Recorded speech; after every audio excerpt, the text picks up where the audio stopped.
तो हमारी कहानी की शुरुआत में हम किसी की आवाज़ सुनते हैं जो कि अपने टूटे हुए दिल से बयां करता है।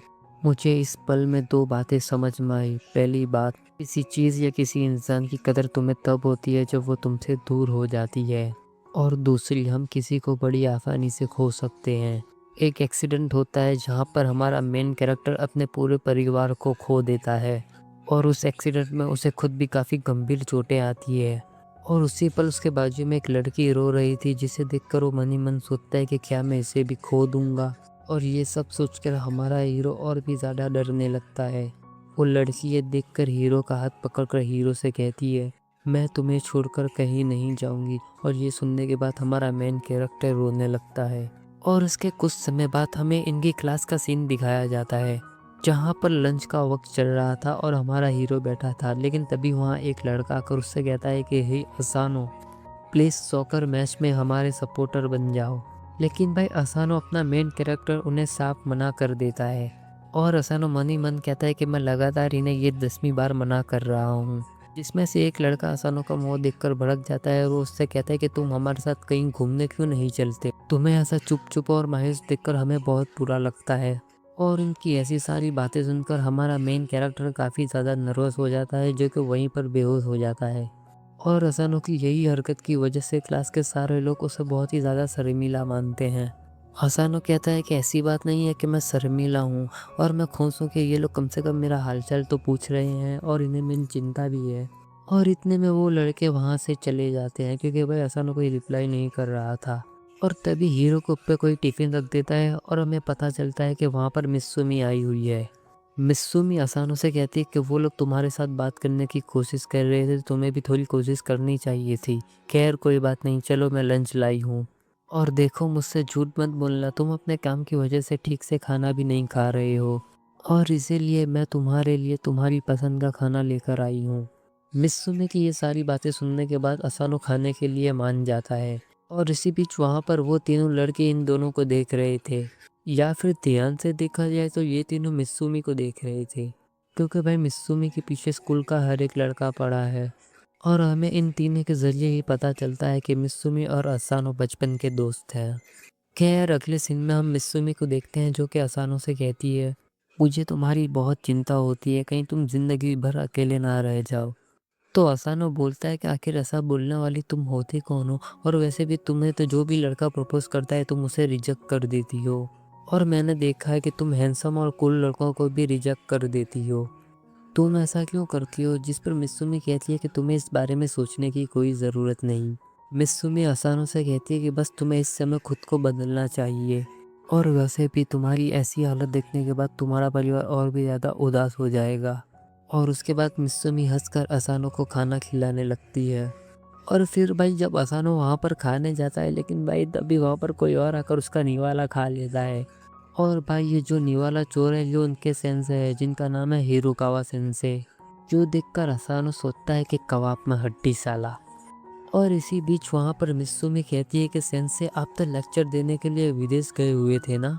मित्सुमी की ये बात सुनकर उसका सेंसे उससे कहता है कि मुझे तुम्हारे हाथ का बना खाना बहुत ही अच्छा लगता है और इसी वजह से मैंने अपने शेड्यूल को पूरा चेंज कर दिया और मुझे तुम भी बहुत अच्छी लगती हो। जो सुनकर मित्सुमी कहती है कि सर मैं आपकी रिपोर्ट कर दूंगी स्कूल में और आपके लिए अच्छा होगा कि आप अपने स्टाफ रूम में जाकर खाना खाएं।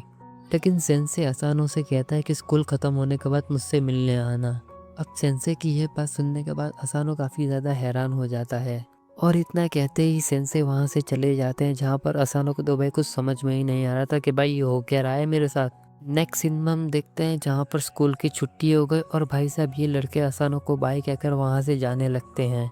और इसके बाद हम असानो को भी यहाँ से जाते हुए देखते हैं, जहाँ पर असानो अपनी मन ही मन सोचता है कि उस एक्सीडेंट के बाद मैं लोगों से ठीक तरीके से बात नहीं कर पा रहा, ना ही मैं उनसे कनेक्ट हो पा रहा हूँ। और अगले सीन में हम असानो को वाइट प्रिंसिपल के कैबिन में देखते हैं, जहाँ पर सेंसे असानो का ही इंतज़ार कर रहे थे। और उसके बाद ये दोनों बैठ जाते हैं, जहाँ पर असानो कहता है कि सेंसे आपने मुझे यहाँ पर किस लिए बुलाया है। जहाँ पर सेंसे उसे कहता है कि मैं तुम्हें अपना कुछ खास कलेक्शन दिखाना चाहता हूँ। डेंटाडैन, ये मित्सुमी की कुछ ऐसी तस्वीर है जो कि काफ़ी ज़्यादा सीक्रेट है। जो देखकर असानो मन ही मन कहता है कि मुझे ये पता था कि हेरुगावा सेंसे की फेवरेट स्टूडेंट मित्सुमी है, लेकिन भाई इतनी भी क्या। हिरोकावा सेंसे असानो को एक फ़ोटो दिखाकर कहते हैं कि ये फ़ोटो इस कलेक्शन की सबसे बेस्ट फ़ोटो है और ये मेरी फेवरेट है। जो देखकर असानो मन ही मन कहता है कि मुझे शायद इसे पुलिस में रिपोर्ट कर देनी चाहिए। और भाई असानो को असली झटका तो तब लगता है जब उसे पता चलता है कि हिरोकावा सेंसे के पास तो मित्सुमी की बचपन की भी फ़ोटोज़ हैं। और उसकी फ़ोटो देखने के बाद असानो काफ़ी ज़्यादा हैरान होता है और वो सोचने लगता है कि आखिर हिरोकावा सेंसे के पास मित्सुमी की बचपन की फ़ोटो कहाँ से आई। और तभी सेंसे बोलता है कि मैं जानता हूँ कि तुम मेरे बारे में क्या सोच रहे हो। मैं मित्सुमी पर बचपन से नज़र रखे हुए हूँ। मित्सुमी बहुत ही प्यारी और बहुत ही अच्छी लड़की है और इसीलिए उसके ऊपर किसी न किसी को तो नज़र रखनी ही होगी। देखो इस फोटो को, इस लड़के ने कल मित्सुमी को प्रपोज किया था और इसके बाद मैंने इसे बहुत ही प्यार से समझाया और उसके बाद उस लड़के ने भी मेरी खुशी खुशी बात मान ली। भाई ये इसे प्यार से मनाना कहता है, इसने मार मार कर स्टूडेंट की बिल्कुल सिट्टी पिट्टी गुल कर दी और कहता है मैंने उसे बड़े प्यार से समझाया। और भाई सेंसे ने उसका एक वीडियो भी बना लिया जिसमें वो लड़का कहता है कि मैं मित्सुमी के पास अब कभी नहीं जाऊंगा।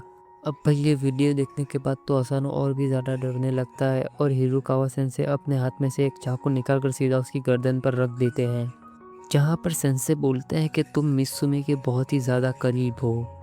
शुरुआत में तो मैं तुम्हें इग्नोर कर रहा था, मुझे लगता था कि तुम उसके बचपन के दोस्त हो, लेकिन अब हालात बदलने लगे हैं। और भाई बेचारा असानो उस चाकू को देखकर हिल भी नहीं पा रहा था। और अब सेंसे बोलते हैं कि देखो इसे पर्सनली बिल्कुल मत लेना, मैं ये सारी चीज़ें अपनी प्यारी छोटी बहन के लिए कर रहा हूँ। लेकिन उसी पल वहाँ पर कोई और भी आ जाता है। वहाँ पर एक लड़की आ जाती है और वो वहाँ आए बाद एक स्विच दबाती है जिसकी वजह से उस रूम में बहुत ही तेज़ रोशनी होती है। और अगले ही पल हिरोकावा सेंसे देखते हैं कि उनकी बगल से असानो गायब हो चुका है। अगला सीन असानो का होता है जहाँ पर वो अपनी आंखें खोलता है और वो मित्सुमी के साथ साथ और भी बहुत सारे लोगों को देखता है। और वो उन सब अजीबो-गरीब लोगों को देखने के बाद बहुत ज़्यादा डर जाता है और वो उनसे डर कर दूर हो जाता है। जहाँ पर मित्सुमी कहती है कि असानो डरो मत। मित्सुमी की ये बात सुनकर असानो कहता है कि आखिर ये लोग हैं कौन? जो सुनकर मित्सुमी कहती है कि ये सब लोग मेरे भाई-बहन हैं और ये सुनने के बाद असानो और भी ज़्यादा शॉक हो जाता है। उसके बाद मित्सुमी उसे बताती है कि ये मेरी बड़ी बहन है जिसका नाम है फुटावा। उसके बाद वो अपने भाई को बताती है जिसका नाम है शिज़ुओ। और ये सियोन और ये ननाओ और मेरा भाई नना और हमारा प्यारा डॉग गोलियत। और मित्सुमी असानो से कहती है कि हमारा पूरा खानदान जासूसी का काम करता है। सच में तुमसे लगातार 10 साल तक मैंने ये बात छुपाई कि हमारा पूरा खानदान जासूसी करता है और ये मेरे लिए आसान नहीं था। जो सुनकर असानो कहता है हे हे आखिर तुम ये सब क्या बोल रही हो, मुझे कुछ भी समझ में नहीं आ रहा। जिस पर मित्सुमी कहती है कि मैंने सब कुछ तो समझा दिया तुम्हें कि हमारा पूरा खानदान जासूस है। अब भाई मित्सुमी की ये बात सुनने के बाद तो असानो और भी ज़्यादा कंफ्यूज हो जाता है। जिस पर असानो कहता है कि मित्सुमी क्या तुम मेरे साथ प्रैंक कर रही हो? जैसे कि ये गन बिल्कुल नकली है, लेकिन भाई जैसे ही वो गोली चलाता है उस गन में से जो धुआं निकलता है उस धुएं से उसे एहसास होता है कि भाई गन भी असली है और धुआं भी असली है। भाई असानो की तो फटकर चार हो जाती है, लेकिन भाई तभी ट्विस्ट होता है। ये लोग कहते हैं जासूस बनना तो बहुत ही आम बात हो चुकी है, मतलब कि भाई इनके लिए किसी की जान लेना कोई बड़ी बात नहीं है, ये तो बस ऐसे ही कर देते हैं, इनके मन में आता है तो बस मानना है, अच्छा ठीक है मार देंगे। इसी बीच वहाँ पर फुतावा कहती है वो बात अलग है कि हमारे परिवार को 4.8 की रेटिंग मिली है रिव्यू साइट पर। अभी अभी सीओ ने हमारी रेटिंग चेक की है। जो सुनकर असानो और भी ज़्यादा ख़राब होने लगती है। तभी केंगो असानो से कहता है कि हम इतने पॉपुलर सिर्फ एक ही राज की वजह से हैं और वो राज है हमारा बड़ा भाई किलचिरो। ये इस घर में हमारे सबसे बड़े भाई और इस घर के सबसे बड़े बेटे हैं और ये हमारे घर के सबसे सुपर डुपर बेस्ट जासूस है। ये सारी बातें सुनकर असानो फिर उनसे पूछता है कि आखिर आपके बड़े भाई ने मुझ पर हमला क्यों किया। असानो की ये बात सुनने के बाद फुतावा बोलती है कि हमें कुछ लोगों से पता चला है कि कुछ लोग हमारी प्यारी बहन मित्सुमी की जान के पीछे पड़े हैं। और फुतावा असानो से कहती है कि ये जानकारी हमें सोशल मीडिया से मिली है। तभी असानो उनके फ़ोन में देखता है जहाँ पर मित्सुमी के बहुत ही ज़्यादा फॉलोवर्स थे। और हमें फुतावा बताती है कि किलचिरो की वजह से एक बार मित्सुमी को काफ़ी ज़्यादा गंभीर चोट आ गई थी और मित्सुमी के जो सफ़ेद बाल है वो उसी चोट की वजह से है, जिसकी वजह से किलचिरो इस गलती का जिम्मेदार खुद को समझने लगा। और उसी दिन के बाद से किलचिरो इस मित्सुमी को लेकर काफ़ी ज़्यादा सीरियस हो गया।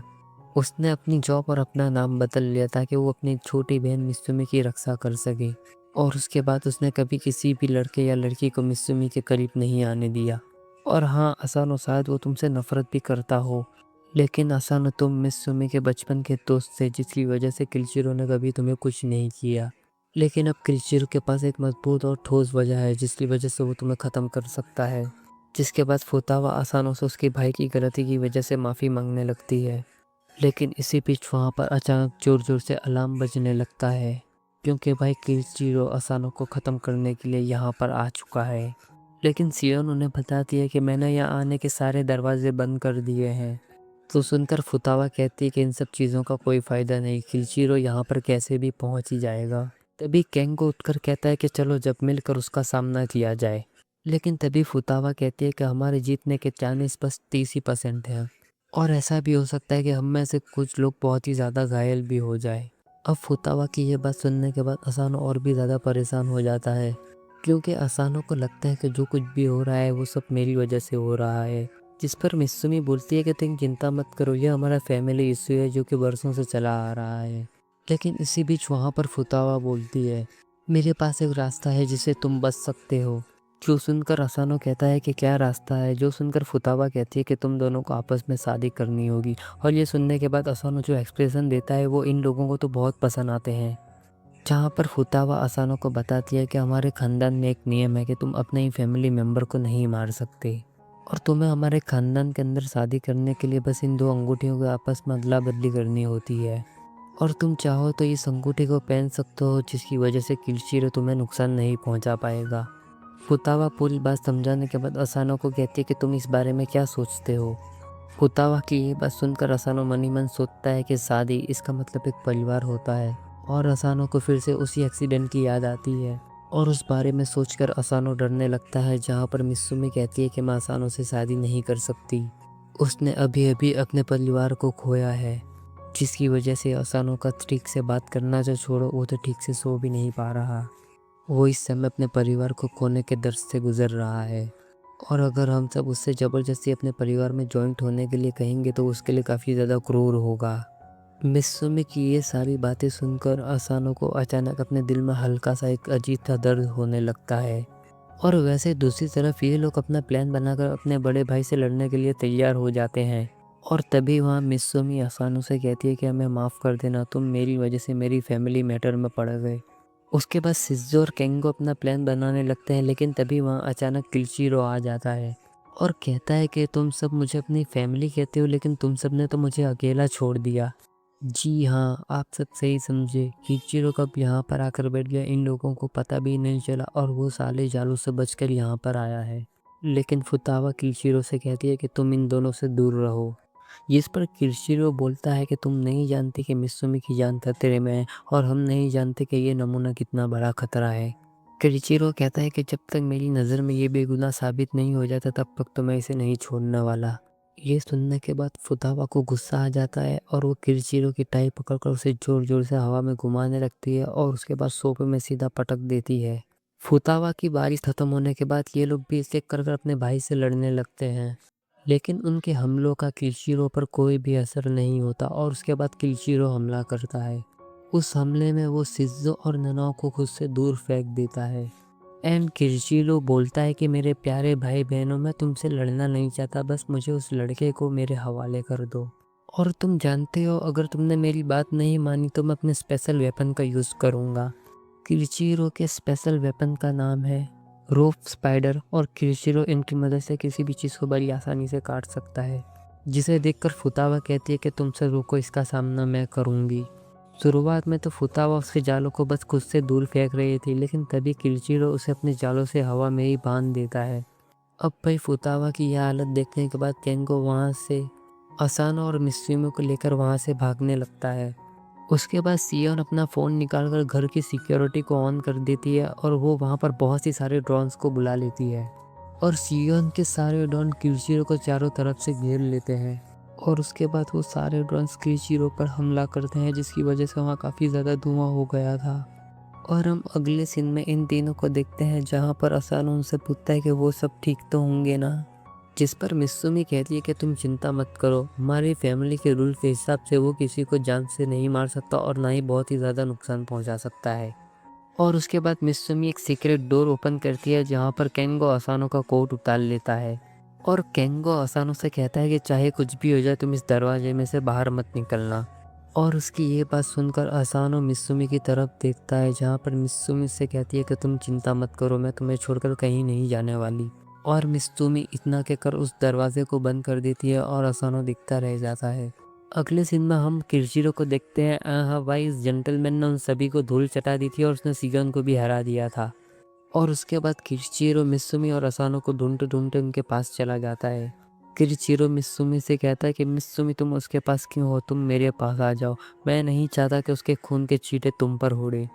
किरचिरो की ये बात सुनकर मित्सुमी अपने भाई की तरफ बढ़ने लगती है, जहाँ पर किरचिरो कहता है कि आ जाओ, अपने प्यारे भाई की बाहों में आ जाओ।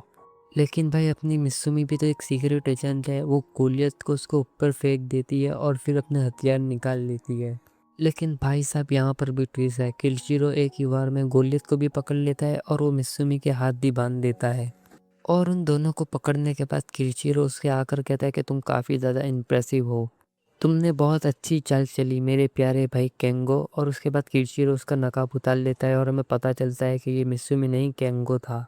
किरचिरो केंगो से कहता है कि तुम खुद को तो बड़ी अच्छे से बदल लेते हो, लेकिन तुम्हें अभी भी दूसरों को अच्छे से बदलना नहीं आता।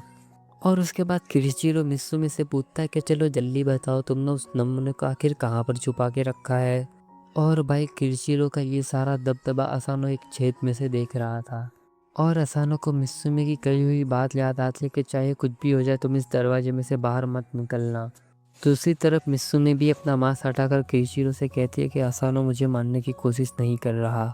मित्सुमी किरचिरो से कहती है कि तुम जानते हो कि उसने अभी हाल ही में अपना परिवार खोया है और वो अभी कैसे हालातों से गुजर रहा है, और इसीलिए प्लीज़ मैं नहीं चाहती कि आपसे किसी तरह का नुकसान पहुंचाए।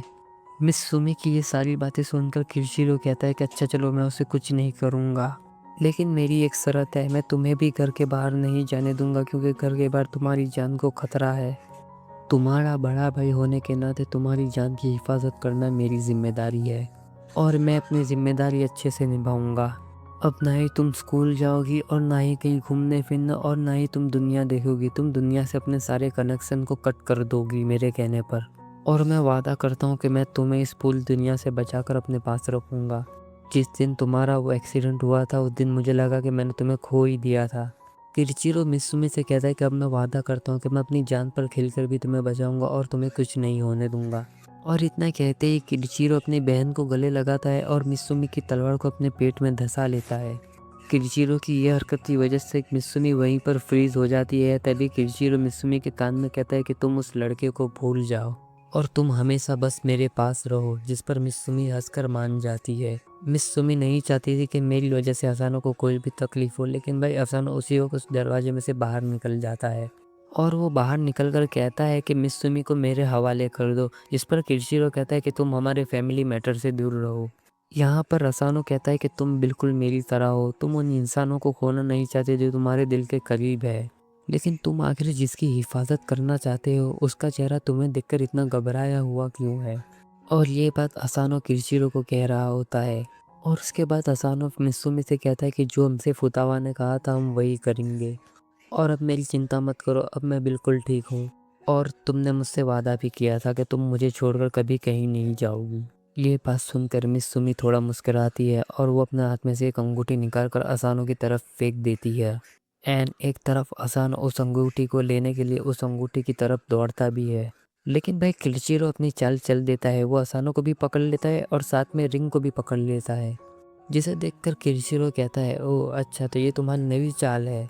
लेकिन भाई अपना असानो हार नहीं मानता, उसका हाथ उन जालों में फंसा था लेकिन उसके बावजूद भी वो अंगूठी को पकड़ लेता है, और जिसकी वजह से असानो को काफ़ी ज़्यादा चोटें आती है और उसका काफ़ी ज़्यादा खून बह जाता है। और वो अंगूठी को पकड़कर अपने मन में कहता है कि मित्सुमी, मुझ जैसे ढक्कन का ध्यान रखने के लिए तुम्हारा बहुत बहुत शुक्रिया, और अब वक्त है तुम्हारा बदला चुकाने का, अब मैं तुम्हारी हिफाजत करूँगा मित्सुमी। और इतना कहकर असानो किरचिरो के सारे जालों को तोड़ डालता है। और भाई अगले सीन में ये सारे बाराती भी यहाँ पर भाग कर आ जाते हैं और एक तरफ असानो उस अंगूठी को अपने हाथ में पहन लेता है और वो अंगूठी पहनने के बाद मित्सुमी को कहता है कि मैं हमेशा तुम्हारी हिफाजत करूँगा, चाहे उसके लिए मुझे अपनी भी जान क्यों ना देनी पड़े। और ये सुनकर मित्सुमी सीधा भागकर असानो के गले लग जाती है भाई ये देखकर तो ये बाराती काफ़ी ज़्यादा खुश होते हैं, लेकिन भाई एक तरफ हमारे साले साहब किरचिरो का मुंह चढ़ जाता है। और ये सीन देखकर फुतावा किरचिरो के पास आकर कहती है कि अब तुम्हारे पास कोई रास्ता नहीं, अब तुम एक ही काम कर सकते हो कि उस लड़के को सिखाओ कि आखिर मित्सुमी की हिफाजत कैसे की जा सकती है। और भाई यहाँ पर असाना और मित्सुमी की शादी हो चुकी है, तो इन्हें कमेंट में बधाइयाँ देना कि क्या तुम्हारे साथ भी कभी ऐसा हुआ है, क्योंकि भाई इनके अंदर तो ऐसा हो चुका है, लेकिन तुम्हारा नसीब कहाँ इतना अच्छा है। और गाइस मैं जाते जाते बस ये कहना चाहता हूँ, अगर आप ऐसे ही एनिमी एक्सप्लेन देखना चाहते हैं तो आप मेरे चैनल को लाइक शेयर और सब्सक्राइब भी कर सकते हैं। Thanks for watching guys.